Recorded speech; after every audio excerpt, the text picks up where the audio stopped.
Honored guest, I would like to welcome His Grace Archbishop Bashar Warda, the founder of the Ankawa Humanitarian Committee, for a short speech.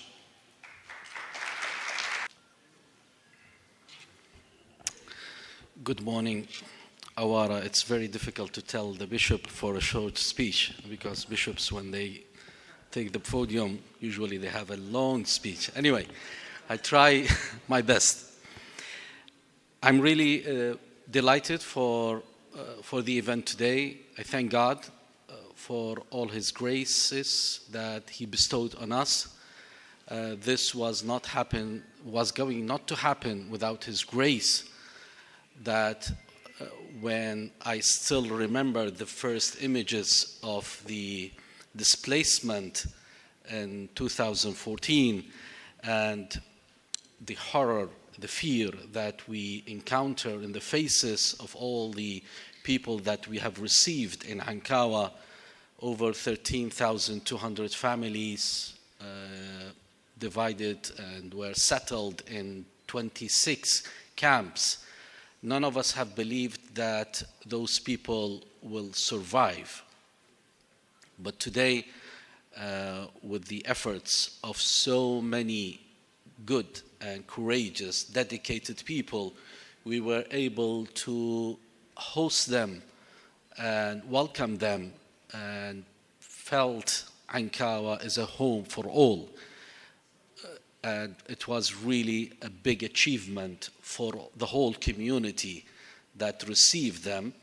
But then we turned that horror to a very successful story. It was not a story of survival, but a thrival. And today we are celebrating this story that started from a tragedy. And today we moved beyond. We see that over 9,000 families of those families went back home and start rebuilding their villages.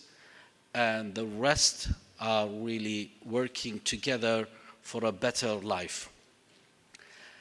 I would celebrate also how remarkable is when the church would be part of the solution.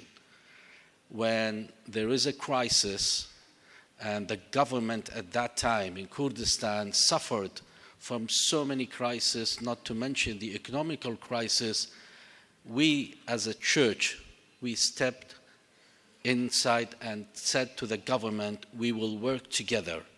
And here I would like to thank the government of Kurdistan, the government in Erbil, the government also in Ankawa, when they facilitate all the necessary steps to provide the help that was needed for those families.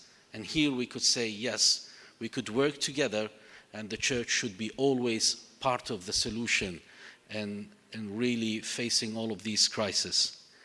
I celebrate the efforts of so many people who were in the process. I think we cannot really mention the names who worked with us, but today all of this is present in Ankawa Humanitarian Committee. So a big word of thanks to you, Vanna, and your team who have helped, and also to our partners, especially USAID, which they were committed. They believed in you. They believed in the capacity that Ankawa Humanitarian Committee could present, and they believed that they could invest in you and in the future. Thank you, and may God bless you always.